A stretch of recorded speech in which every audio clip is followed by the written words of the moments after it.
अभिवादन स्वीकार कीजिए ब्रजेश मिश्रा का। और आप देखना शुरू कर चुके हैं द डिबेट। बहनों भाइयों, आज राजनीतिक गलियारे से और भारत की सर्वोच्च अदालत से सबसे बड़ी खबर आई तब जब राहुल गांधी की सदस्यता को बहाल कर दिया गया और उनको जो सज़ा दी गई है, जो उनको सज़ा दी गई थी डिफेमेशन के मामले में, उस सज़ा पर फिलहाल स्टे कर दिया गया है। कन्विक्शन जब स्टे होता है तो फिर उनकी सदस्यता को बहाल करने में अब बस लोकसभा के स्पीकर को निर्णय करना है। यानी राहुल गांधी अब वायनाड से सांसद होंगे और सदन में चल रहे मानसून सत्र में हिस्सा भी ले सकते हैं। उम्मीद है कि 1-2 दिन के भीतर स्पीकर उनके बारे में आदेश जारी करेंगे। लेकिन कांग्रेस पार्टी के लिए और जो इंडिया अलायंस है उसके लिए ये बड़ी राहत भरी खबर आई है। अब बीजेपी की रणनीति क्या होगी, यही मामला फंसा हुआ है। बीजेपी अब राहुल गांधी को कैसे हैंडल करेगी। सजा होने के बाद राहुल गांधी सदन से बाहर हो गए थे, चुनाव भी नहीं लड़ सकते थे। लेकिन अब जब कन्विक्शन पर स्टे हो गया है तो मामला बड़ा दिलचस्प हो गया है और सदन में अविश्वास प्रस्ताव भी आने जा रहा है। 8, 9 और 10 को चर्चा होगी और उसके बाद मणिपुर पर भी अलग से चर्चा हो सकती है। यानी कि ये जो राहत आई है ये राहुल गांधी के लिए बड़ी मुफीद साबित हो रही है। बीजेपी निपटेगी कैसे, हमारी चर्चा का मुख्य केंद्र बिंदु यही है।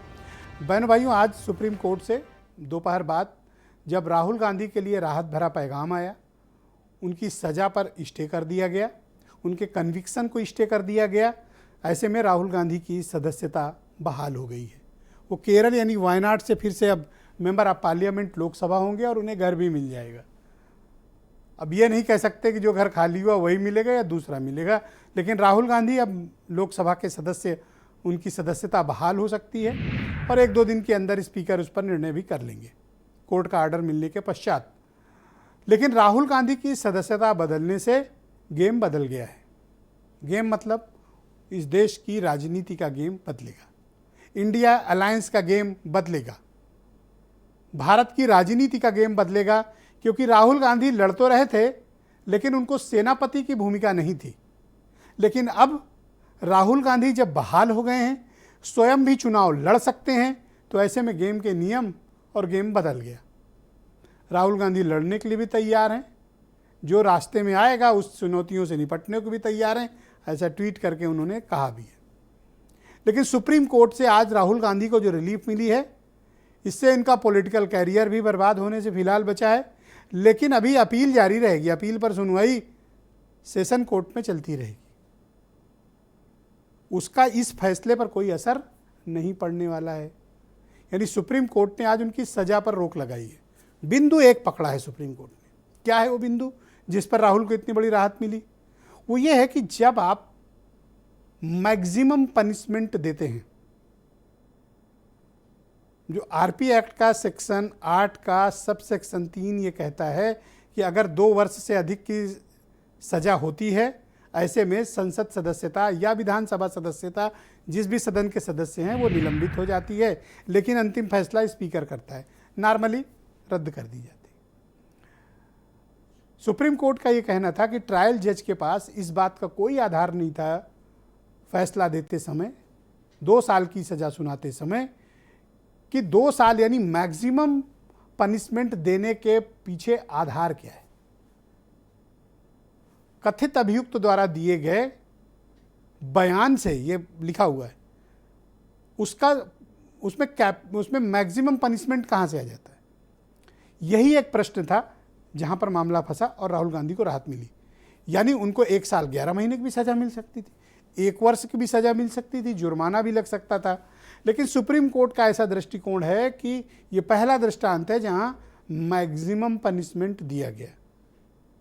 तो अब राहुल गांधी क्या करने वाले हैं और बीजेपी के सामने अब चुनौती राहुल गांधी हैं, उनका मुकाबला कैसे करेगी। क्योंकि राहुल सदन में भी लड़ेंगे, अब सड़क पर भी लड़ेंगे। संग्राम बहुत बड़ा होगा। सामने चुनौती है 2024 का लोकसभा चुनाव। कुछ बयान सुने आप, फिर आज की डिबेट को हम आगे बढ़ाएंगे। राहुल गांधी जी की जीत नहीं है, लोकतंत्र की जीत है, संविधान की जीत है और आम जनमानस की जीत है। हम आशा करते हैं अब कि भाजपा अपने एक विशेष विभाग जो है, जो कई खेल खेलता है, चालबाजी के और अन्य खेल उस विभाग पे ताला लगाएगी। सुप्रीम कोर्ट यानी के द्वारा दिए गए निर्णय के बाद जो मंदिर है सबसे बड़ा प्रजातंत्र का, संसद के गलियारों में एक बार फिर सच्चाई की वो गूंज जिसकी सबसे ज्यादा आवश्यकता है, सच्चाई की वो आवाज, निर्भीक निडर वो आवाज श्री राहुल गांधी की फिर सुनाई देगी, सरकार को जवाबदेह बनाते हुए और प्रजातंत्र की रक्षा करते हुए। आज सुप्रीम कोर्ट में श्रीमान राहुल गांधी का कन्विक्शन स्टे किया गया है। इस कानूनी प्रक्रिया में हम इस सम्मानीय फैसले का स्वागत करते हैं और आने वाले दिन में जब अब सेशंस कोर्ट में ये मुकदमा हम चलने वाला है, वह हमारी ओर से, समाज की ओर से कानूनी जंग जो है वो लड़ी जाएगी। बहनों भाइयों, आज की परिचर्चा को आगे बढ़ाते हैं। आचार्य प्रमोद कृष्णम कांग्रेस के वरिष्ठ नेता हैं, मेरे साथ मौजूद हैं। राकेश त्रिपाठी यूपी में बीजेपी के प्रवक्ता हैं। सीबी पांडे साहब फार्मर जस्टिस हैं, मेरे साथ मौजूद हैं। दीपक रंजन समाजवादी पार्टी से, अरुण राजभर एस बीएसपी से, और थोड़ी देर में हमें अंशु अवस्थी भी ज्वाइन करेंगे, उत्तर प्रदेश में कांग्रेस कमेटी के प्रवक्ता। वीरेंद्र सिंह जी हमारे स्टेट हेड, बहुत शुक्रिया और धन्यवाद आप सभी का इस कार्यक्रम में मेरे साथ शिरकत करने के लिए। आचार्य प्रमोद कृष्णम जी, शुक्रिया आपका हमारे साथ जुड़ने के लिए। पहला सवाल है आपसे, राहुल गांधी को तो राहत मिल गई, कांग्रेस अब आगे क्या करेगी और आप लोग राहुल गांधी के इस कन्विक्शन के स्टे को किस प्रकार से ले रहे हैं, आगे के चैलेंजेस क्या हैं?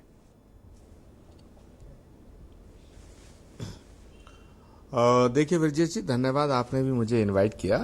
ये सवाल जो है राहुल गांधी जी का जो फैसला आया है उनके केस पर, तो ये सिर्फ राहुल गांधी जी की लोकसभा की सदस्यता खारिज हो गई थी और लोकसभा की सदस्यता अब उन्हें मिल जाएगी, उनका घर खाली हो गया था, उनका घर वापस हो जाएगा, कांग्रेस की स्ट्रेटेजी क्या होगी, ये ज़्यादा महत्वपूर्ण सवाल नहीं है। महत्वपूर्ण सवाल ये है कि भारत के लोकतंत्र का क्या होगा।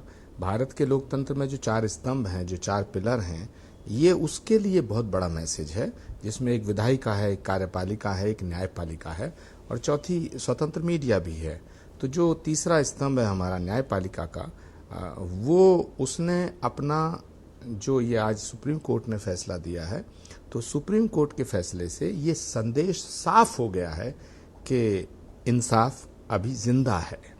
सरकार कितनी भी ताकतवर हो, सरकार कितनी भी बड़ी हो, सरकार कितने भी बहुमत से शक्तिशाली हो, सरकार ने पीछे जब दिल्ली की सरकार के बारे में सुप्रीम कोर्ट का फैसला दिया आया था तो उसको पलट दिया ऑर्डिनेंस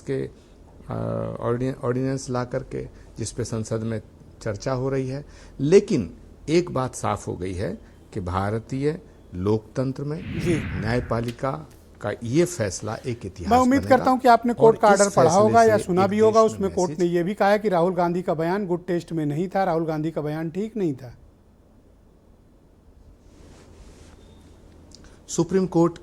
माननीय सुप्रीम कोर्ट की टिप्पणियों पर मैं कोई टिप्पणी नहीं करना चाहता, लेकिन ब्रजेश जी आप बहुत वरिष्ठ पत्रकार हैं, निष्पक्ष पत्रकार हैं। ये तो बात सच्ची है कि जो टिप्पणी होती है वो टिप्पणी होती है, जो फैसला होता है वो फैसला होता है। तो सुप्रीम कोर्ट का जो फैसला है हम उसका स्वागत करते हैं और इस देश के लोकतंत्र की रक्षा करने में ये मददगार सिद्ध होगा। इसका इम्पैक्ट भारतीय जनमानस पे भी पड़ेगा, इसका इम्पैक्ट भारत की राजनीति पे पड़ेगा और इसका इम्पैक्ट पड़ना भी चाहिए, क्योंकि देश बड़ा है, सियासत छोटी है। जिस तरह से राहुल गांधी जी के खिलाफ एक बड़ी साजिश हुई, स्पेशली उन नेताओं पर जो आपत्तिजनक कमेंट्स करते हैं, नफरत की बातें करते हैं, गाली गलौज की भाषा इस्तेमाल करते हैं, या ऐसी भाषा जो peoples representation act RP act के अंतर्गत उचित नहीं या संसदीय शब्दों का इस्तेमाल करते हैं, ये तो सब पर लागू होता है ना। ब्रजेश जी, बिल्कुल मैं आपसे सहमत हूँ, सब पर लागू होता है। लेकिन अगर इसकी सूची बनाई जाएगी तो सत्ताधारी दल जो है उसके नेता कई गुना आगे निकल पाएंगे, विपक्ष के नेताओं से कई गुना इस रेस में आगे हैं। लेकिन किसी भी विपक्ष के नेता की कोई अभद्र टिप्पणी का मैं समर्थन नहीं कर रहा हूँ और ना करना चाहिए, मगर ये जो सिलसिला शुरू हुआ है कि सरकार सुप्रीम है, जो सरकार कह दे वो ठीक है, न्यायपालिका को सरकार दबाव में लेना चाहती थी। ये कई बार राहुल गांधी जी ने ये सवाल उठाया था, लेकिन आज का फैसला एक बहुत महत्वपूर्ण फैसला है और ये फैसले का हम स्वागत भी करते हैं और इसका राजनीतिक प्रभाव भी पड़ेगा, ऐसा भी मैं मानता हूं। और मैं सुप्रीम क्या कोर्ट आप का मुझे आभार बता व्यक्त सकते करता हैं हूं कि राहुल कि उन्होंने गांधी देश के मानसून चौथे सत्र स्तंभ में को और सम्मिलित शक्तिशाली होंगे? बनाया है। बिल्कुल होना चाहिए उनको, क्योंकि सुप्रीम कोर्ट का जो फैसला आ गया है, कन्विक्शन स्टे हो गया है, ये फैसला आ चुका है। तो मुझे लगता है कि लोकसभा का जो सचिवालय है उनको सोमवार से उनको आने की अनुमति देगा और उनका स्वागत लोकसभा में पूरा विपक्ष करेगा। क्या आप ये भी कंफर्म कर सकते हैं कि नो कॉन्फिडेंस मोशन, अविश्वास प्रस्ताव पर राहुल गांधी सदन के भीतर बोलेंगे? मैंने क्या कहा, करना चाहिए और होना चाहिए। लोकसभा के सचिवालय का ये फर्ज बनता है, ये कर्तव्य बनता है और उसका ये दायित्व भी है कि जब माननीय उच्चतम न्यायालय ने, सर्वोच्च न्यायालय ने वो फैसला दे दिया है, कन्विक्शन स्टे हो गया है, जिस कन्विक्शन के आधार पर, जिस सजा के आधार पर उनकी सदस्यता गई, जिस सजा के आधार पर उनका घर गया, तो वो सजा ही स्टे हो गई है। तो मुझे नहीं लगता कि लोकसभा सचिवालय सुप्रीम कोर्ट के इस आदेश की अवहेलना करेगा। आरपी एक्ट ये कहता है कि अंतिम फैसला स्पीकर करेंगे, कुछ भी हो सकता है आचार्य जी। नहीं, मुझे नहीं लगता कि इस विषय में कोई कोताही लोकसभा के सचिवालय के द्वारा बरती जाएगी, क्योंकि लोकसभा के भीतर जो कार्रवाई होती है उस पर सर्वोच्च अधिकार लोकसभा के स्पीकर का होता है। लेकिन ये फैसला जो है, सुप्रीम कोर्ट का जो फैसला है, जिस गुनाह की सजा राहुल गांधी जी को दी गई, जिस गुनाह की सजा में उनकी सदस्यता गई, तो उस सजा को ही जब सुप्रीम कोर्ट ने स्टे कर दिया है, तो आज कांग्रेस साफ साफ क्यों नहीं कह दे रही कि इंडिया अलायंस को राहुल गांधी अब लीड करेंगे?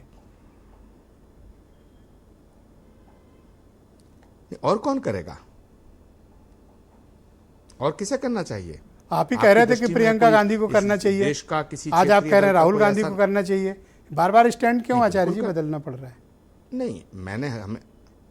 नहीं, मेरा स्टैंड कल भी साफ था, आज भी साफ है। राहुल गांधी जी ने जब कांग्रेस के अध्यक्षता छोड़ी थी तो सारी पार्टी चाहती थी कि वो अध्यक्ष बने, लेकिन उन्होंने नैतिक मूल्यों का निर्वहन करते हुए 2019 की चुनाव में हार के बाद अपने पद से इस्तीफा दिया। सारी कांग्रेस पार्टी के नेता चाहते थे कि कांग्रेस की अध्यक्षता को दोबारा स्वीकार कर लें, लेकिन उन्होंने नहीं स्वीकार की।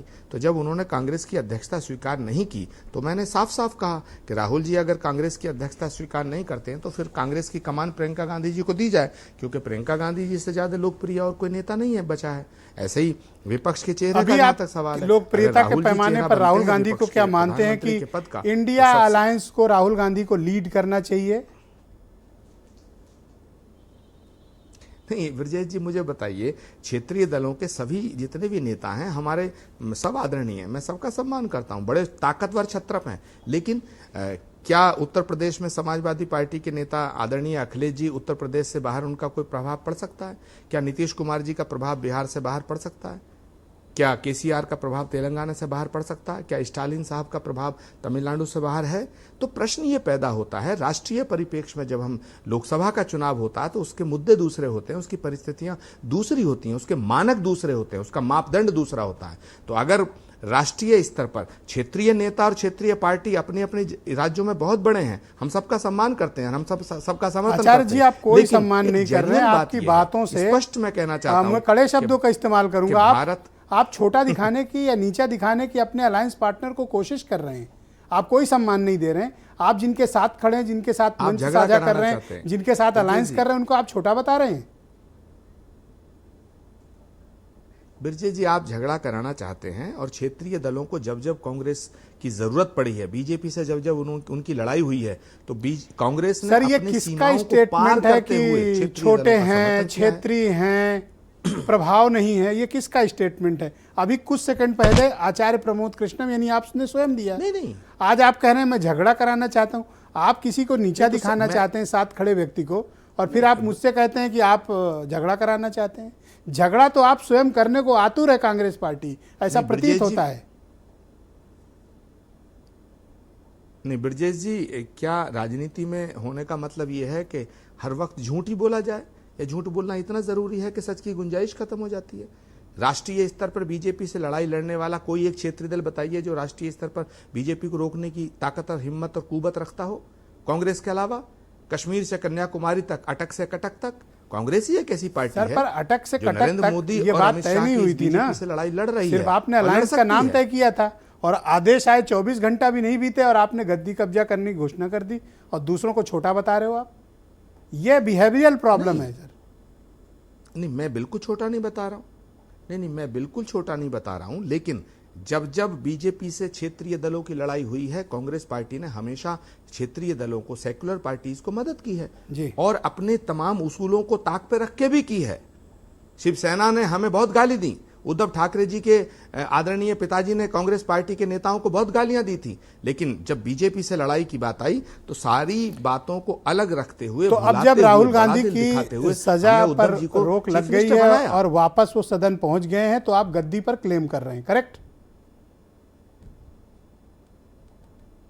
नहीं, सवाल गद्दी का और सवाल सिंहासन का नहीं है, लेकिन सवाल है कि राष्ट्रीय परिप्रेक्ष्य में, राष्ट्रीय राजनीतिक परिदृश्य जो है, इस राष्ट्रीय राजनीतिक परिदृश्य में कोई और क्षेत्रीय दल है जो मोदी जी और अमित शाह जी की इस पार्टी का मुकाबला पूरे देश में कर सके? मुझे आप बताइएगा, एक नेता बताइएगा राहुल गांधी के अलावा और प्रियंका गांधी के अलावा। हाँ, हम सब मिल जाएंगे तो एक बहुत बड़ी ताकत और बन जाएंगे। एक तो मैं ये कहना चाहता हूं, अनाउंसमेंट कर लेकिन दो, आप तो पत्रकार यानी हम लोग सवाल ही ना करें। जैसे आज आपने एकदम गुर्रा के कहा राहुल गांधी, ठीक बात है, आपकी अपनी ओपिनियन है, ऐसे आपके अलायंस भी कर दे। जितनी गुर्राहट ये राहुल की बहाली के बाद दिख रही है वो तो आपकी भाषा से स्पष्ट हो रहा है सर।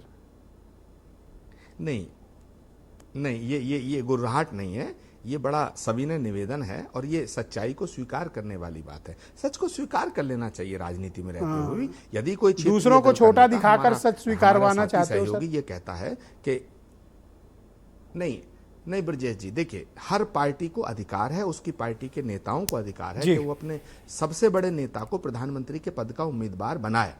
मैं ये नहीं कह रहा हूं उन्हें हक नहीं है, लेकिन बनना चाहिए। अगर बीजेपी को रोकना चाहती हैं सारे लोग मिलके, तो फिर कांग्रेस के सर जब साझा कार्यक्रम बना लिया, साझा मंच बना लिया, एक नाम रख लिया, आज अब जैसे सीनियर लीडर अचानक से आते हैं और टीवी पे घोषणा कर देते हैं और दूसरों को छोटा बताते हैं, मैं ये सवाल कर रहा हूं, आप उसको अदरवाइज ले रहे हैं। अब ब्रजेश जी, मैं बिल्कुल अदरवाइज नहीं ले रहा हूं। आपका सवाल करने का पूरा हक है, मुझे जवाब देने का अधिकार है। मैं अपनी बात रख रहा हूं। आप चाहें तो अपनी बात वापस ले सकते हैं, मुझे कोई आपत्ति नहीं है। नेता को अगर प्रधान नहीं, मैं अपनी बात वापस ना मैंने कभी ली है, ना मैं ले रहा हूं, ना मैं लूंगा। आपकी बात अनुशासनहीनता भी तो हो सकती है। होश में रख रहा हूं। नहीं, अनुशासनहीनता हो सकती है तो वो जो अनुशासन समिति है वो देखेगी। मैं तो अपनी बात रख रहा हूं। आप चैलेंज कर रहे हैं। के अंदर बोलने की आजादी है, कांग्रेस पार्टी के अंदर आंतरिक लोकतंत्र है। चैलेंज कर रहे हैं। कांग्रेस पार्टी का नेता प्रधानमंत्री के पद का उम्मीदवार होना चाहिए, मैं ये बात कह रहा हूं। आप चुनौती दे रहे हैं हमारे तमाम कि आपके खिलाफ कोई कार्रवाई करके देखे? नहीं, मैं चुनौती नहीं दे रहा। आप क्या चाहते हैं कि कांग्रेस पार्टी के अंदर मेरा विरोध होना शुरू हो जाए? अभी क्या कम है? शुरू हो जाए? मैं कांग्रेस पार्टी के साथ हूं, आज भी साथ हूं। नहीं, आप चाहते क्या है? मैं वो चाहता हूं जो आपके मन में है वो बता दीजिए दर्शकों को, बात खत्म। नहीं, मेरे मन में जो है, वो मैंने बताया। शुक्रिया आचार्य जी, हमारे साथ बने रहिए आप और डिबेट को हम आगे बढ़ाएंगे। सवाल किया कि विपक्ष का नेता किसका हो? भारतीय जनता पार्टी के प्रवक्ता राकेश त्रिपाठी, जवाब दे दिया जी। शुक्रिया आचार्य जी, हमारे साथ बने रहिएगा। त्रिपाठी जी, अब आपके सामने तो बड़ी भारी मुश्किल आ गई। अब तो राहुल गांधी रिटर्न्स, उनकी वापसी हो गई सदन में। सड़क पर तो लड़ ही रहे थे, अब सदन में भी आपको घेरेंगे। आपके पास कोई तरीका है उनसे बच निकलने का? भारी मुसीबत आ गई है तो। मुसीबत नहीं आ गई है, लेकिन रोचकता जरूर आ जाएगी इस सदन में।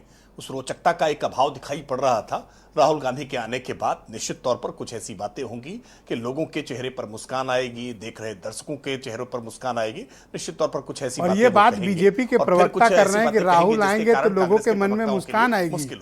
ये तो बड़ा मतलब ब्रेकिंग न्यूज स्टेटमेंट है आपका। नहीं, मैं बिल्कुल ठीक कह रहा हूं, मैं बिल्कुल ठीक कह रहा हूं, क्योंकि राहुल गांधी जिस प्रकार के अपरिपक्व बयान देते हैं, वो संसद में जिस प्रकार का व्यवहार करते हैं, उस व्यवहार के बाद लोगों के चेहरे पर मुस्कान तो आ ही जाती है। जब वो आचार्य भाषण जी, करने लीड के निकाल बाद के मत आंख फेंकिए, मार अभी दिया आप करते रहेंगे, हैं, जाकर ये के गले क्रोध पड़ करना जाया उचित करते नहीं हैं। है। आप रहिए कार्यक्रम में। जी त्रिपाठी जी बोलिए। तो नहीं, मैं तो केवल इतना कह रहा हूं बिल्कुल ब्रजेश जी, क्रोध नहीं कि कर रहा राहुल हूं। गांधी सदन त्रिपाठी में आ जी जाए, की बातों पे मुझे हंसी आ रही है, मैं बड़ा प्रसन्न हो रहा हूं। निश्चित तौर पर वो जिस तरह का अब तक का व्यवहार करते रहे हैं, उसमें कोई अंतर आ जाएगा, कोई परिवर्तन आ जाएगा, मैं ऐसा महसूस करता हूं ऐसा होगा नहीं। क्योंकि राहुल गांधी की राजनीति में जो विरासत के आधार पर उन्होंने सियासत शुरू की है ना, उसमें अभी भी कोई परिपक्वता दिखाई नहीं पड़ रही है। अभी भी मुद्दों की समझ जिस तरह की होनी चाहिए, वो समझ दिखाई नहीं पड़ रही है, और इसी वजह से वो बार बार अपने कुछ ऐसे बोल जाते सर हैं आप जिसके ही बाद कह कांग्रेस रहे के हो कि प्रवक्ताओं बड़ा के लिए रोचक बहुत होगा, मुसीबत होती मुस्कान है। आएगी। आप ही सर कह रहे हो, मैं थोड़ी कह रहा हूं। मैं तो अपनी बात पे अडिग हूं निश्चित तौर पर, और आपके देख रहे दर्शक जानते हैं, वो भी इस बात से प्रसन्न होंगे कि आचार्य वो जी, सदन में रुकिएगा, होंगे त्रिपाठी जी को तो कंप्लीट आज करने लालू दीजिए। प्रसाद यादव जी की कमी खलती है। जी मतलब आप राहुल लालू प्रसाद गांधी, यादव जी की कमी खलती है कि कुछ ऐसे राहुल एक बड़ी चुनौती है आपके लिए? नहीं, बिल्कुल नहीं है, किसी तरह की कोई चुनौती नहीं है। राहुल गांधी कांग्रेस के प्रवक्ताओं के लिए चुनौती है, क्योंकि वो नित नए ऐसे बयान देते हैं जिन बयानों के बाद कांग्रेस के प्रवक्ताओं के पास तर्कों के तर्कस में कोई एक तर्क नहीं बचता है कि कैसे वो राहुल गांधी के इनडिफेंडेबल बयानों को डिफेंड करने का प्रयास करें। ये मुश्किल कांग्रेस के प्रवक्ताओं के लिए और बढ़ने वाली है, क्योंकि सदन में जब वो बोलेंगे तो कुछ ना कुछ ऐसा बोलेंगे जिसके बाद शाम की डिबेट उनके बयान पर होगी, और मुश्किल होगा कि कांग्रेस के प्रवक्ता उनके सर बयान को 8, कैसे 9, डिफेंड 10 नो कॉन्फिडेंस पे चर्चा, 11 को उम्मीद है कि पूरे दिन मणिपुर पर चर्चा, और राहुल गांधी को टाइम मिलेगा सर, कांग्रेस तो उन्हीं से खिलवाएगी, खेलने तो वही उतरेंगे, ओपनिंग बैट्समैन होंगे। नहीं, बिल्कुल हम तो चाहते हैं ब्रजेश जी, हम चाहते हैं कि सदन चले, सदन में चर्चा हो, सदन में विपक्ष आवे तो अपने आरोप लेकर के, लगाए तो आरोप और हमारे जवाब सुने तो। ये भागते हैं, ये चर्चा नहीं करना चाहते, कलई खुल जाती है, पोल खुल जाती है, इस वजह से चर्चा नहीं करना सर, इस राउंड चाहते। का अंतिम केवल सवाल है हंगामा, आपसे। हल्ला करो और शोर मचा करके बाहर हो जाओ। सुप्रीम कोर्ट के आदेश का स्वागत करते हैं आप? लेकिन सुप्रीम कोर्ट के आदेश का स्वागत भारत का हर नागरिक करता है, इनकी भारत के मजबूरी हर है। नागरिक सर, के अपना लिए बताओ सुप्रीम सर। कोर्ट का आदेश उस पर नागरिकों की बाध्यकारी है। छोड़ो सर, अपना सुप्रीम कोर्ट बताओ के सर। आदेश- नहीं, हम एक जुडिशियल प्रोसेस है, इनकी जुडिशियल मजबूरी प्रोसेस है। में ये पूरे मामले को लेकर के सुप्रीम कोर्ट तक गए थे। मैं इतनी बात कांग्रेस के पहली बार जो फंसे आज हैं त्रिपाठी तमाम जी। कार्यकर्ता बहुत लोटपोट हुए जा रहे हैं ना, मैं लोटपोट हो जा रहे कार्यकर्ताओं के लिए केवल इतनी एक विधिक जानकारी दे रहा हूं। ये अर्धविराम है, पूर्ण विराम नहीं है, यह केवल अर्धविराम है। सर, मैं ये दूसरी बार कंडीशनल दोहरा है। रहा हूं, स्वागत अभी मामला करते हैं अभी या मामला नहीं? मामला अपील पर है। नहीं, हमारी कोई आपत्ति नहीं है ना, हमारी कोई भूमिका है इस संदर्भ में। जी। देखिए, किसी की भावनाओं को आपने आहत किया, एक पूरे पिछड़े समुदाय को आपने जानबूझ करके अपमानित किया, और पिछड़े समुदाय के प्रतिनिधियों ने अलग अलग स्थानों पर थैंक यू त्रिपाठी इस जी, संदर्भ में FIR धन्यवाद। दर्ज कराई, इस संदर्भ में आचार्य जी, मुकदमे दर्ज कराए। आपको मैं 20 सेकंड देता हूं सर, आप कुछ रिप्लाई करना चाहते थे, 20 सेकंड में सर अपनी बात कह लें, फिर मुझे डिबेट आगे बढ़ानी। 20 सेकंड ओनली। धन्यवाद ब्रजेश जी। पहली बात तो राकेश त्रिपाठी जी को आज आपने धर्म संकट में डाल दिया। ऐसे धर्म संकट में मैंने पहले उन्हें नहीं देखा। अरे भाई, चाहे छोटे दिल से ही सही, सुप्रीम कोर्ट के फैसले का सम्मान तो कर दीजिएगा, करना चाहिए आपको। आप सत्ताधारी दल के प्रवक्ता हैं, बड़े विद्वान प्रवक्ता हैं। दूसरी बात यह है, हमने तो तब भी स्वागत किया था जब राहुल गांधी जी की सदस्यता गई। हमने कहा हम ऊपर की अदालत में उसको चुनौती देंगे, और सुप्रीम कोर्ट का फैसला सर्वमान्य, जब सुप्रीम कोर्ट का फैसला आ गया, कन्विक्शन स्टे हो गया, तो आप उसे अर्ध सत्य कहिए, आधा सच कहिए, या आधी अपील दलील कहिए, वो ठीक है, लेकिन सुप्रीम कोर्ट के फैसले के बाद ये सवाल खत्म हो जाते हैं। दूसरी बात, एक इंपॉर्टेंट बात जो मैं कहना चाहता था, अभी राकेश त्रिपाठी जी ने कहा कि राहुल गांधी जी अपरिपक्व हैं। क्या किसानों की बात करना अपरिपक्वता है? क्या मजदूरों की बात करना अपरिपक्वता है? मणिपुर जल रहा है ये कहना अपरिपक्वता है? क्या महिलाओं की बात करना अपरिपक्वता है? क्या किसान जब यहाँ बैठे थे तो उनको ये कहना कि इनको हक मिलना चाहिए अपरिपक्वता है? कोरोना में व्यवस्था ठीक होनी चाहिए अपरिपक्वता है? क्या बद्रीनाथ में जब केदारनाथ में राहुल गांधी जब पैदल चले गए अपरिपक्वता थी? धन्यवाद, हमारे साथ देवी में जुड़े जाना रहिए। अपरिपक्ता है? बहुत शुक्रिया आपका। ऐसी दीपक बातें रंजन, मत करिएगा समाजवादी राकेश पार्टी के जी। प्रवक्ता मेरे साथ मौजूद गंभीरता हैं। से बात करिए। राहुल गांधी की सजा को स्टे मिल गया, यानी कन्विक्शन को स्टे मिल गया है, और कांग्रेस के सीनियर लीडर हैं आचार्य जी, उम्मीद करता हूं कि आप वाकिफ ज़रूर होंगे, ये दावा कर रहे हैं कि राहुल गांधी ही अब बॉस इंडिया अलायंस के। आप स्वीकार करते हैं? देखिए ब्रजेश जी, राहुल गांधी जी के संदर्भ में माननीय सर्वोच्च न्यायालय का जो भी फैसला है उसका हम खुले दिल से उसका स्वागत करते जी। हैं। और सबसे बड़ी बात यह है ना कि जो आज फैसला आया माननीय सर्वोच्च न्यायालय का, उससे लोगों के अंदर जो है न्याय के मंदिर को लेकर के और विश्वास बढ़ा है और आस्था बढ़ी है। बिल्कुल ठीक है। और रहा सवाल प्रमोद कृष्णम जी का, मैं देखिए इनके उसमें इनके किसी के कहने से ना कोई छोटा हो जाता है ना किसी के कहने से कोई बड़ा हो जाता है। ये सही है कि अभी इन्होंने कहा कि क्षेत्रीय आपके मुंह पर आपके नेता के बारे में इन्होंने कहा है, क्षेत्रीय दलों के लिए इन्होंने कहा कि क्षेत्रीय दलों को बीजेपी से लड़ाई लड़ने में सदैव इन्होंने साथ दिया। शायद ये भूल गए कि यूपीए सरकार चलाने में भी क्षेत्रीय दलों ने ही इनका साथ दिया। और मैं इनको बता दूं प्रमोद कृष्णम जी को, आपकी पीड़ा मैं समझ रहा हूं, इसीलिए मैंने 3-4 सवाल किए उनसे। मैं इनको बता दूं प्रमोद कृष्णम जी को, हमारे आदरणीय हैं, बड़े हैं हमारे, कि केंद्र का रास्ता सदैव उत्तर प्रदेश होकर के जाता है और उत्तर प्रदेश में समाजवादी पार्टी के बिना इंडिया अलायंस की कल्पना भी नहीं कर सकते। भाषा सुनी आपने आचार्य जी की? देखिए ये तो कभी कभी अपने कांग्रेस के लोगों के भी ये बहुत कुछ कहते थे, क्योंकि ये बता रहे ना कि इनके वहां कोई एक समिति है, वो समिति इस पर निर्णय लेती है। खुला चैलेंज किया अगले आदमी ने कि आओ, हिम्मत हो तो कार्रवाई करो ना, कहे तो रहे हैं। ये तो देखिए हम कार्रवाई करने का अधिकार नहीं है हमारे पास। इनकी पार्टी के जो इनकी समिति होगी वो निश्चित कार्रवाई करे ना करे। इन्होंने एक बात मैं नहीं जानता, लेकिन राहुल इज द बॉस, अब स्वीकार करिए। देखिए ब्रजेश जी, मैं इतना जरूर जानता हूं, उत्तर प्रदेश हमारा घर है और उत्तर प्रदेश का एक एक नागरिक समाजवादी पार्टी के लिए परिवार है और हम उत्तर प्रदेश ना छोड़ रहे हैं ना किसी को पकड़ने देंगे हम उत्तर प्रदेश।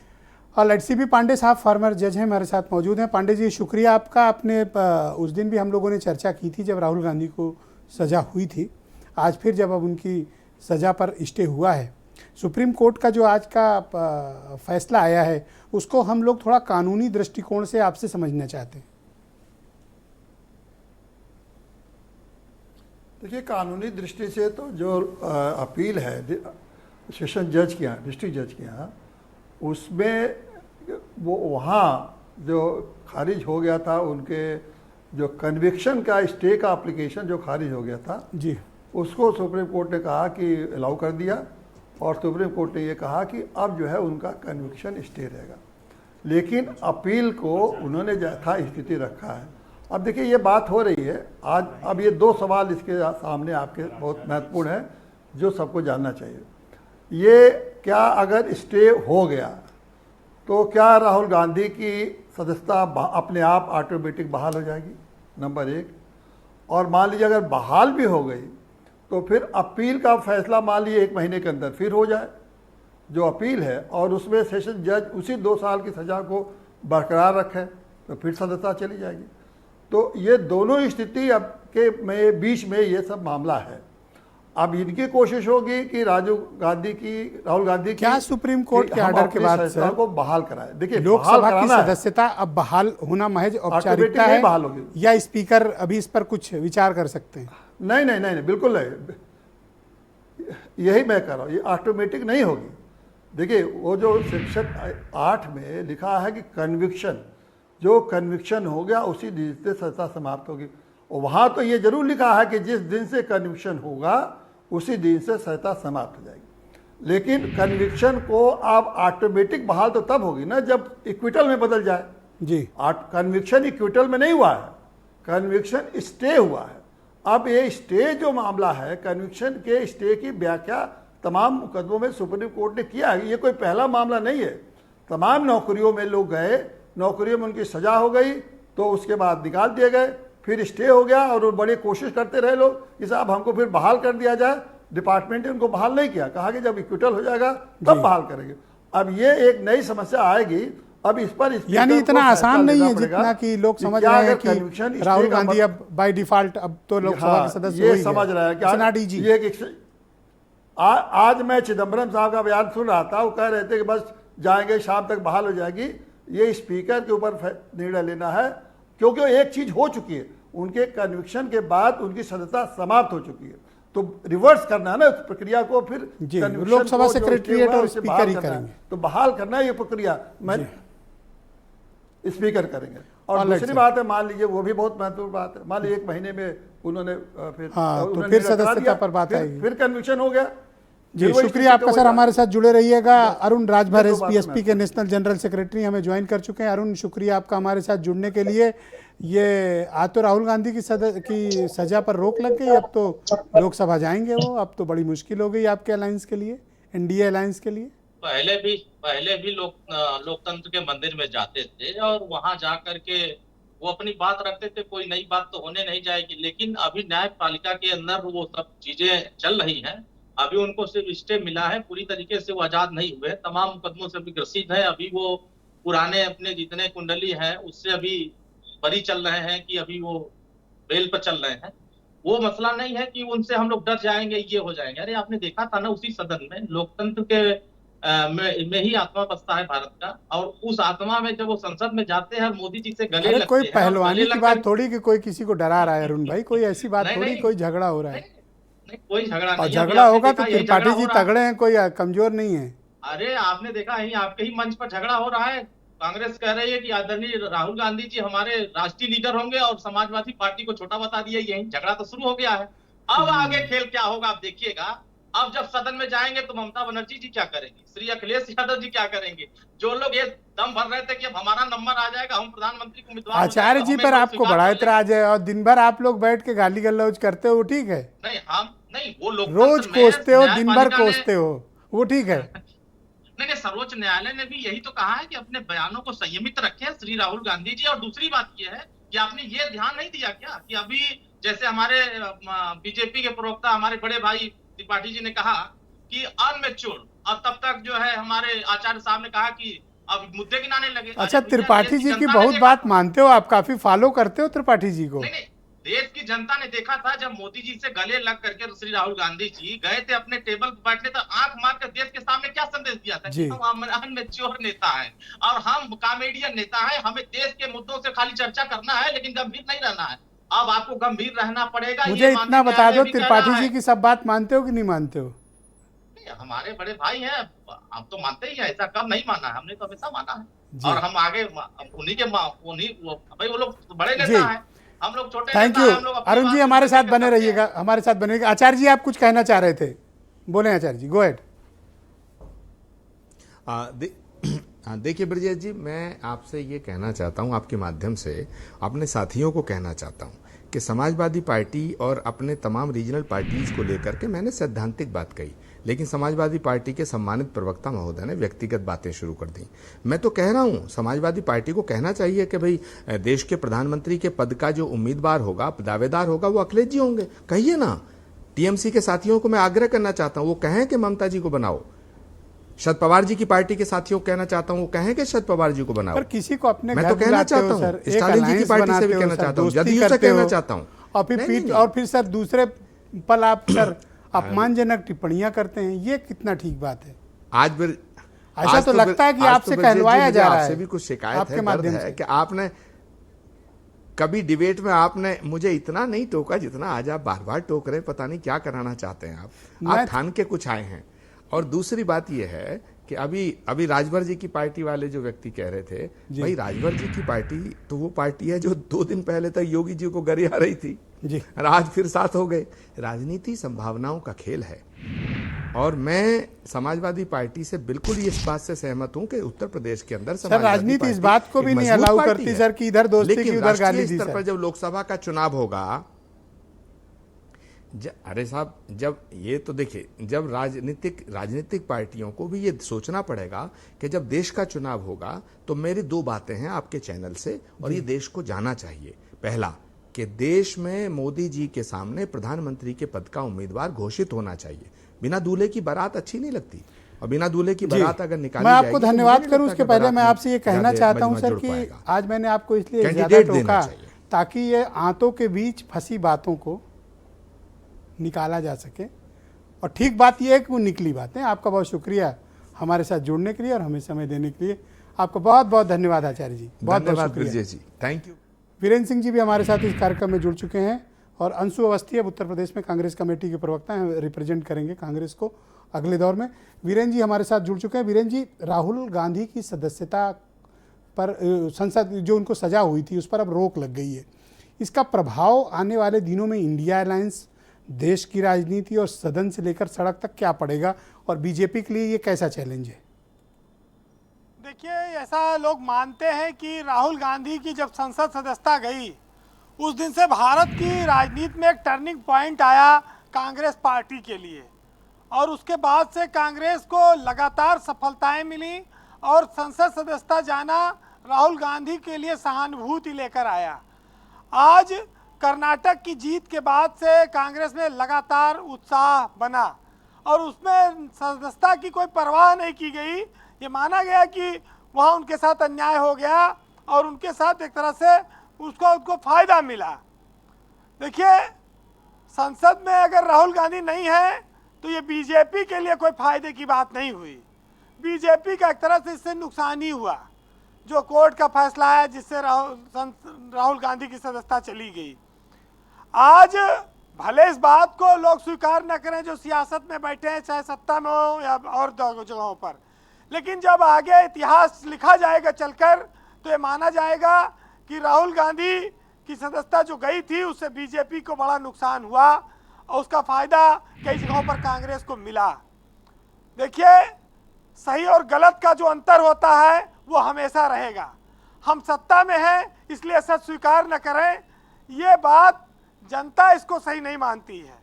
हम भले आज ताकत के दम पर उस बात को दबा के रखें, लेकिन आने वाली पीढ़ियां और इस देश के लोग उस पर अपना फैसला देते हैं। तो ये जो जनता की मन में बातें हैं, भावनाएं हैं, नाराजगी है, उसको भी पढ़ने की जरूरत होनी चाहिए राजनीतिक लोगों को। ब्रजेश जी, आज का भी ये फैसला कांग्रेस के लिए एक तरह से संजीवनी है और राहुल गांधी एक तरह से फिर केंद्र में आ गए चर्चा के। इस देश की सियासत में एनडीए जब से बना, कर्नाटक में कांग्रेस जीती और राहुल गांधी की ये पदयात्राएं रही, वो सब उनको मजबूत बनाती जा रही हैं। ये जरूर है कि उत्तर प्रदेश में अभी उनकी वो स्थिति नहीं है और देश में अभी वो मोदी से लोकप्रियता के मामले में भी बहुत पीछे हैं, लेकिन जो लोग उनको पप्पू कह के चिढ़ाते थे अब उनको पप्पू नहीं कहते डर के मारा कोई। बीजेपी तो एकदम नाम नहीं लेती पप्पू का। तो ये क्या माना जाए कि अब पप्पू पास हो चुका है या पप्पू के नाम से बीजेपी डरती है या भाजपा को लगता है कि पप्पू नाम लेंगे तो नुकसान होगा? तो ये जो बातें हैं ये अतीत हो गई। अब एक नया राहुल गांधी आ गया है जो संघर्ष कर रहा है, जो खेत में धान लगाने चला जाता है, ट्रैक्टर चलाने लगते हैं, सब्जी मंडी में पहुंच जाते हैं। तो ये जो पिछला वक्त गुजरा है ये बड़ा इम्पोर्टेंट है भारत की सियासत के लिए। वैसे हेट स्पीच, तमाम ऐसी भाषण जो लोगों की भावनाओं को ठेस पहुंचाते हैं, इस देश में उससे ज़्यादा खुल्लम खुल्ला लोग बोलते हैं। अरे ओवैसी से लेके गिरिराज सिंह से लेके कपिल मिश्रा तमाम रोज एक गाली गलौज की भाषा छोड़ दो बाकी सब कह देते हैं। आजम खां तो परिवार सहित मिटी गए, उनका तो इसी स्पीच के चक्कर में। तो ये जो स्थितियां बनी है राहुल गांधी के सामने, उनके पास अभी बहुत लंबी उम्र है, समय है, इसलिए वो इसको लेकर आगे बढ़ गए, फायदे की ओर वो जा सकते हैं। ब्रजेश जी, मैं ये भी मानता हूं कि इस देश में जो बहुत सारे लोग आज सत्ता में हैं, इन्होंने भी बड़े कष्ट झेले हैं, बड़ी परेशानियां देखी हैं। राहुल गांधी भी आज बहुत सारी चीज़ों का सामना कर रहे हैं। सार्वजनिक जीवन हो, राजनीतिक हो या निजी जीवन हो, अप और डाउन सबकी लाइफ में आता है। कोई भी अमृत पी के नहीं आया है और ना तो किसी को कोई ऐसा है जो समाज की स्थितियों से और प्राकृतिक चीज़ों से प्रभावित ना होता हो। तो राहुल गांधी भी उसी से प्रभावित हैं, लेकिन इस देश में इतिहास मौजूद है कि जिसने जिसने अपमान सहा है, जिसका जिसका तिरस्कार हुआ है, वही एक दिन सोना बनकर चमका है, उसी ने एक दिन सैलाब लाया है। तो बहुत सारी चीज़ें होती हैं सियासत में, लेकिन आज सुप्रीम कोर्ट ने कहा कि भाई 2 साल जो पूर्ण सजा किए, चाहते तो 1 साल 11 महीना भी कर देते, इतना बवाल न होता और तमाम सारी चीज़ें बच जाती। लेकिन अब वही है कि क्यों ऐसा हुआ, भाई न्यायपालिका का फैसला है, कोई इस पर सवाल तो उठा नहीं सकता। फिलहाल देश में कांग्रेस चाहे जितना उत्साहित हो, अभी उत्तर प्रदेश में उत्साह का वक्त नहीं आया है। अभी उत्साह बीजेपी के अभी बीजेपी से मुकाबले के लिए इनको अखिलेश यादव पर ही निर्भर रहना पड़ेगा। यहाँ अखिलेश बड़ी पार्टी है, बड़ा जनाधार है, अभी कांग्रेस को यहाँ उनके पीछे खड़ा होना पड़ेगा। इंडिया में कांग्रेस चाहे जहाँ हो, लेकिन उत्तर प्रदेश में अभी कांग्रेस पीछे है। बहरहाल सियासत में दांव पेच, नफा नुकसान, एक दूसरे को गिराना चलता है, क्योंकि उनको सत्ता पानी है। पहले सत्ता पाने के लिए लोग चरित्र के साथ आते थे मैदान में, नैतिकता के साथ आते थे, अब वो सब चीजें रही नहीं। अब येन केन प्रकारेण हो गया, चाणक्य नीति हो गई, तमाम सारी नीतियां हैं। तो उस पर एक साहित्यकार ने लिखा है, सुनिएगा, कि जो सत्ता में बैठा होता है वो क्या चाहता है, कि उसकी तमन्ना है कि रोशन तो सब हो मगर कोई मेरे चिराग से बढ़कर न हो, और बढ़ते पेड़ों पे वो तलवार चला देता है, उसको जिद है कि कोई उसके बराबर न हो। बहुत शुक्रिया आपका वीरेंद्र जी, ग्राउंड जीरो से अपने इनपुट और फीडबैक हमें उपलब्ध कराने के लिए। बहनों भाइयों, आज हम चर्चा कर रहे हैं कि सुप्रीम कोर्ट में राहुल गांधी की सज़ा पर रोक लगा दी और उनकी संसद सदस्यता बहाल करने का रास्ता अब लगभग क्लियर है, लेकिन अभी मामला स्पीकर के पाले में, अंतिम निर्णय उनको करना है। राकेश त्रिपाठी यूपी में बीजेपी के प्रवक्ता हैं। राकेश जी, ऐसा क्या है कि आजकल कोई ना कोई मुसीबत आपकी पार्टी पर आ जाती है, चाहे वो मणिपुर का मामला हो, अब ये प्रकरण चल ही रहा था, तब तक ये हरियाणा में हिंसा फैल गई, दंगा फैल गया, अब वो सब चल ही रहा था, तब तक राहुल गांधी की भी अब सदन में पहुंचने वाले, उनकी सज़ा पर रोक लग गई। ये आजकल कुछ हो नहीं रहा आपके साथ, ये क्या इत्तेफाक है या फिर ये हो क्या रहा है आपके साथ? देखिए ब्रजेश जी, राहुल गांधी की सजा पर रोक लग गई है, इससे भारतीय जनता पार्टी का क्या सरोकार है? भारतीय जनता पार्टी ने तो सजा दी नहीं थी, ना भारतीय जनता पार्टी ने सजा रोक दी है, तो इसलिए भारतीय जनता पार्टी का इसमें कोई सीधा सरोकार नहीं है। ये जरूर है कि आज मैं इस बात को देख करके आश्चर्य में हूं कि केवल अभी सेंटेंस को सस्पेंड किया गया है, दोषी पर रोक लगी है, खारिज नहीं किया गया है, इनको पूरी तरह से दोषमुक्त नहीं किया गया है।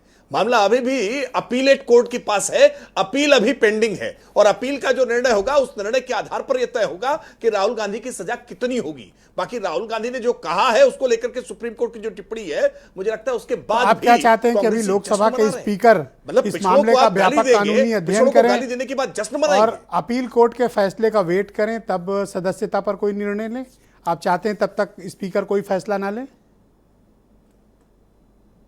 देखिए, स्पीकर इस संदर्भ में आप जो उनके पास विधिक परामर्श है, परामर्शदाता हैं, उनसे परामर्श लेंगे, उनसे परामर्श लेकर के अध्यक्ष इस संदर्भ में निर्णय करेंगे। अध्यक्ष पूरे सदन का होता है, पूरे सदन का अध्यक्ष होता है, तो इस तरह वो दलगत राजनीति से ऊपर उठ करके इन बातों को सीबी पांडे साहब ने तो क्लैरिटी दे दी, अधिकार है, उनको देखना भी चाहिए। आप स्वीकार करते हैं जो पांडे जी बोल रहे हैं?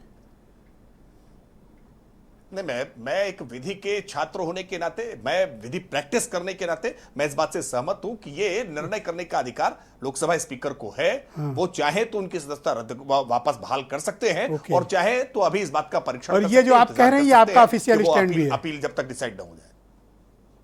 हाँ, बिल्कुल बिल्कुल बिल्कुल। ऑलराइट, अंशु अवस्थी, आसान नहीं है मामला, अभी देख रहे हैं त्रिपाठी जी क्या कह रहे हैं कि भाई लोकसभा के स्पीकर सब देख के फैसला लेंगे, कोई अभी थोड़ी सदस्यता बहाल कर देंगे।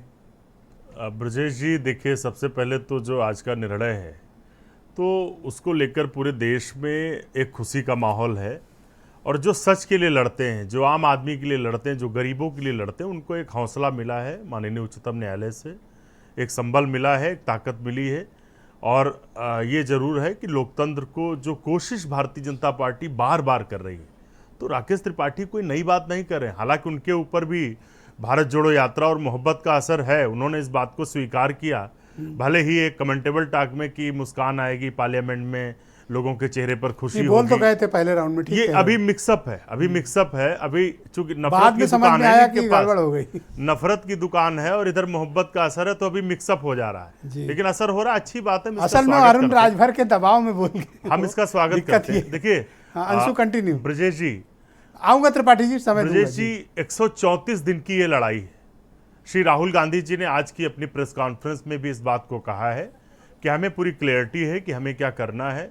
तो 1190 किलोमीटर सूरत से पार्लियामेंट है, स्पीकर महोदय ने गुजराती में पढ़ा और घंटों में डिसीजन दे दिया। आज का निर्णय लगभग 1 बजे आया है, 5 किलोमीटर है सुप्रीम कोर्ट, आज अभी शाम तक नहीं सोच पाए हैं। तो हम उम्मीद लेकिन फिर भी करते हैं, पर क्योंकि हम इनकी चाहते बातों हैं। से लग रहा है कुछ गेम है अवस्थी जी, समझ जाओ। देखिए, अब हम तो उम्मीद ये करते हैं कि इस देश का संविधान बना रहे, तमाम सांसद आएंगे जाएंगे, स्पीकर आएंगे जाएंगे, लेकिन अगर इस देश का संविधान बना रहेगा ब्रजेश जी, तो जरूर ये देश के लिए हितकर होगा। और देश के लिए आवाज उठाना क्या कोई अपराध है? धन्यवाद। राहुल गांधी का और कौन सा दोष? आज एक बड़ी महत्वपूर्ण बात है, सुप्रीम कोर्ट ने Conclude करें पूर्णेश please। मोदी से ये बात पूछी कि आप तो पूर्णेश होता थे, मोदी कब से आप लगाने लगे? तो उन्होंने कहा मोदी जी चुनाव जीत गए तो उनसे हम प्रभावित होकर लगाने लगे। 13 जो एप्लीकेशन है, हाँ, तो जब से नाम लगाया तो आपने कहा तो भावना आहत हुई। थर्ड नहीं तो जो बाकी 13 करोड़ मोदी हैं, जो असल में मोदी हैं, सिविल सोसाइटी के जो मोदी, उनकी तो कोई भावनाएं आहत नहीं हुई, सिर्फ भाजपा के लोगों की आहत हो गई। 13 जो एप्लीकेशन है सभी भाजपा के नेता है, तो सब देख रहे हैं ठीक है, तो अगली भाजपा बार की जो पक्का वाला साजिश करेगा, थी, चिंता ना करो। भाजपा ठीक। की जो साजिश दीपक थी वो रंजन मेरे बेनकाब साथ हुई मौजूद है। हैं। दीपक रंजन समाजवादी पार्टी के प्रवक्ता हैं। दीपक जी, आसान नहीं है रास्ता राहुल गांधी के लिए, और अभी बीजेपी की भाषा और स्पेशली जो सीबी पांडे साहब ने जो कानूनी पक्ष कहा है, इसमें मुझे दम लग रहा है अभी थोड़ा, मतलब आसान नहीं है। देखिए ब्रजेश जी, संविधान पे व्याख्यान करने का पूरा अधिकार सर्वोच्च न्यायालय को है, और जब जब इनकी भारतीय जनता पार्टी की सरकार में संविधान की धज्जियां उड़ी हैं, स्वतः संज्ञान लेते हुए सुप्रीम कोर्ट ने उस पर निर्णय लिया, चाहे मणिपुर का मामला हो, चाहे आपके दिल्ली ऑर्डिनेंस का मामला हो, चाहे आपके राहुल गांधी जी का मामला हो। मैं तो अपने भाई राकेश त्रिपाठी से ये पूछना चाहता हूं कि अभी तक राहुल गांधी जी को एक कन्विक्ट दोषी कहा करते थे, अब ये आगे क्या कहेंगे? और मैं तो चाहता हूं ब्रजेश जी कि 9.5 आज राकेश त्रिपाठी की बोली भाषा बदली हुई है, कुछ दबाव में है क्या? नहीं, ये देख रहे हैं ना कि किस तरीके से हालात जो है अब इंडिया की अच्छा। तरफ जा रहे हैं, इसलिए देख रहे हैं। और बहुत मुझे कोई वो नहीं कि भाई कौन से हमारा हालात हमारे साथ- बदले भैया? देखिए, ये दीपक जी? बहुत अच्छे हैं, लेकिन ये किसी न किसी दलदल में फंसे हुए हैं, और उनको लग रहा है कि 2024 में हम ही लोग इनको निकाल करके लेकर के आएंगे ब्रजेश जी। और मैं तो चाहता हूं कि जाते जवाते 9.5 साल की सरकार रही, 9.5 साल में इन्होंने कोई नजीर तो पेश किया नहीं, जाते जवाते एक नजीर पेश करें कि जितनी जल्दबाजी, जितनी तत्परता इन्होंने राहुल गांधी जी की सदस्यता रद्द करने में दिखाई थी, उतनी ही तत्परता, उतनी ही जल्दी ये सर, इतनी आसानी से आपको निकलने नहीं देंगे, आप समझते क्यों नहीं हो? नहीं, तो देखिए, इनके वजीर जो है वो कोई नजीर पेश नहीं करना चाहते। मैं तो चाहता हूँ, मैं तो धन्यवाद। राकेश मैं त्रिपाठी सीबी से पांडे साहब आग्रह को करता आमंत्रित करता हूं हूं। कि जाते जवाते सर, कोई नजीर सुप्रीम पेश कोर्ट का करके जाए। आदेश आज रात तक मान लीजिए, या अब तक उम्मीद करता हूं कि अब आ ही गया है पब्लिक डोमेन में सुप्रीम कोर्ट का ऑर्डर, हमारे पास भी मौजूद है, 4 पेज का है। तो लोकसभा सेक्रेटरीट कितना वक्त ले सकता है इस पर निर्णय करने में? देखिए ब्रजेश जी, सुप्रीम कोर्ट ने तो केवल स्टे किया ना, उसने तो ये कहा नहीं कि रिस्टोर करिए। और रिस्टोर करने के संबंध में मुझे जहाँ तक जानकारी है, अभी तक पार्लियामेंट ने चाहे असेंबली ने ऐसे नियम नहीं बनाए हैं, अपने खुद के नियम नहीं बनाए हैं कि ऐसे मामलों में जिसमें कन्विक्शन स्टे हुआ है उसमें हमको रिस्टोर करने के लिए क्या प्रक्रिया अपनाना चाहिए। अब वो प्रक्रिया अगर कोई बनाया नहीं है तो हो सकता है कि हाउस में रखे कि भाई इनका सर्विस इनका रिस्टोर किया जाए, नहीं किया जाए। अब बहुमत अगर पास कर देते हैं कि नहीं रिस्टोर किया जाए तो फिर एक बड़ी लीगल मुसीबतें आ जाएंगी। फिर क्या करेंगे उनके लिए? फिर वो कंटेम्प्ट में जाएंगे सुप्रीम कोर्ट हाउस पर कंटेम्प्ट तो चलाएगा नहीं, तो बड़े कॉम्प्लिकेशन हो सकता है। बड़ी इंपॉर्टेंट बात आपने कही। डेमोक्रेटिक तरीका तो यही है कि भाई रिस्टोर करिए, चलिए। मतलब इस पे सदन के भीतर अगर वो हाउस में रख देंगे, अच्छा, मतलब सदन निर्णय ले सकता है? ये एक समस्या आ सकती है। मैं चाहूंगा कि तो क्यों भाई हाउस, उन्होंने स्पीकर ने तो कोई आता कैसे, ये तो एक्ट है कि कन्विक्शन के बाद ऑटोमेटिक समाप्त हो जाए, तो वो एक नोटिफिकेशन जारी कर देते हैं, खत्म हो गई बात। लेकिन रिस्टोर करने का क्या प्रक्रिया है ये तो स्पीकर को मालूम है नहीं, उनके पास अधिकार है नहीं। ये तो सदन से अगर बहुमत से प्रस्ताव पास हो जाता है कि नहीं स्वीकार करेंगे, स्टे पर अयोग्यता कायम रहेगी, तो नहीं ऐसा कर सकते हैं सर? तो नहीं होगा। तो और उसके खिलाफ आप ऐसा कर सकते हैं, उसके खिलाफ आप कंटेम्प्ट भी नहीं जा सकते हैं। तो ये तो बड़ी मुसीबत हो ही सकती है अगर वो चाहें। लेकिन मैं चाहूंगा कि ये सब कॉम्प्लिकेशन न करें, अच्छी परंपरा का निर्वाह करें, उसको मान के उनको सदस्यता दे दे, फिर अपील में जो होगा वो होगा। सर, हमले का रास्ता भी बता दिया आपने, करने का किले में कहां से घुसना ये भी बता दिया, और अब कह रहे हैं शांति बनाए रखो। शांति से बनाए रखो कि रिस्टोर करके और कहें कि भाई वो अपील तक इंतजार करेंगे, फिर देखेंगे। धन्यवाद आपका सर। अरुण राजभर मेरे लेकिन साथ चाहे तो मौजूद है। वो भी अरुण, रास्ता उनके लिए राहुल है। गांधी को सामने देख कर क्यों आप विचलित हो रहे हो? अब लड़ो ना, आ गए राहुल गांधी इधर से, विचलित क्यों? कहाँ विचलित है? हम तो लड़ने के लिए तैयार, हम तो जनता के बीच में काम कर रहे हैं। लेकिन कांग्रेस के लिए थोड़ी थोड़ी कभी कभी खुशी की बात आ जाती है। कांग्रेस के कार्यकर्ताओं में खुशी की थोड़ी सी एक उबाल आती है, तो ज्यादा खुश होने लगते हैं कि नहीं अब तो, अरे लंबे समय से कांग्रेस के नेता श्री राहुल गांधी को नेता बनाने में लगे हुए हैं, लेकिन वो नेता बन ही नहीं पा रहे हैं। और उनको नेता बनाने में, अभी आपने आचार्य साहब को सुना रहे थे, वो किसी और को कुछ दिन पहले नेता बना रहे थे कि देश का मुकाबला किसी और कर सकते हैं, और आज किसी और को बता रहे हैं, बाकी सबको टाइट ऑफिस बता रहे हैं। तो आप सोच लीजिए कि जहां आपस में इतने मतभेद हो, बाकी कोई नेता स्वीकार करने को एक नेता तैयार ही नहीं है, तो फिर लड़ाई कहां हो पाएगी? उत्तर प्रदेश में आप बता दीजिए श्री राहुल गांधी जी आके क्या कर लेंगे? ये तो जोड़ी 2017 में भी बनी थी, लेकिन कुछ नहीं कर पाई। आने वाले समय में बहुत सारी जोड़ी बनेगी, कुछ नहीं हो पाएगा। देश की जनता का भरोसा माननीय मोदी जी के विचारों पर है, उनके नीतियों पर है, आदरणीय योगी आदित्यनाथ जी के कामों पर है। तो फिर जब हम काम कर रहे हैं, हमको जनता समर्थन कर रही है, आने वाले समय में एक आउट ऑफ सिलेबस क्वेश्चन करना चाहता हूँ, करूँ? एक आउट ऑफ सिलेबस क्वेश्चन है। त्रिपाठी जी चौकन्ने हैं, होना भी चाहिए। त्रिपाठी जी की पार्टी के बहुत सीनियर लीडर हैं उत्तर प्रदेश के, और उत्तर प्रदेश के डिप्टी चीफ मिनिस्टर हैं केशव प्रसाद मौर्य जी। बलिया या मऊ में एक स्टेटमेंट दिया है, सुना है आपने? नहीं, स्पष्ट उन्होंने साफ साफ, हमारे नेता ने पहले ही कह दिया। देखो मैंने पूछा भी नहीं, अगला आदमी खुद ही शुरू हो गया। पूछ, बताओ भाई बताओ। हिस्सा है, हम तो खुल के कह रहे हैं वो हमारे इंडिया का हिस्सा नहीं है। कौन आपके नेता नहीं है? बार कर देंगे। अरे आप जिसके ऊपर जिक्र कर रहे हैं, मुझे नहीं पता नाम ना, मुझे वही तो क्या बोला उन्होंने, मुझे मैंने सुना नहीं, इसलिए आपसे पूछा। आप तो बेवजह नाराज हो रहे हो। आप बिल्कुल सुने हैं, जहां इशारा कर रहे हैं मैं उधर ही इशारा कर रहा हूं। किधर मैं इशारा कर रहा हूं? नहीं, जहां मऊ में बोले हैं, मऊ में इशारा आप कर रहे हैं, तो मऊ हमारे जनता, मऊ हमारे साथ है। और हम तो भाई 5 को लेंगे, 1 को नहीं लेंगे, कैसे ऐसे? या तो 1 को आपने निकाल दिया है क्या पार्टी से? अरे भैया कह रहे 6 में से 5 लेंगे, 1 नहीं लेंगे। अरे भाई 1 ने क्या गलती की है? आपने श्री अखिलेश यादव जी का बयान नहीं सुना क्या? वो भी सुना दीजिए। कौन सा वाला? उन्होंने कहा था कि भैया जो हमारे साथ आ जाएंगे, तो वो तो उनके साथ है ही। तो एक काम करो ना, जो आपके साथ नहीं उनको निकाल दो। अरे जब वो बाहर आएंगे तो खुदा निकल के चले जाएंगे, ब्रजेश जी, उसमें हमको चिंता करने की जरूरत नहीं। हाँ अंशु 10 सेकंड दे पाऊंगा बस।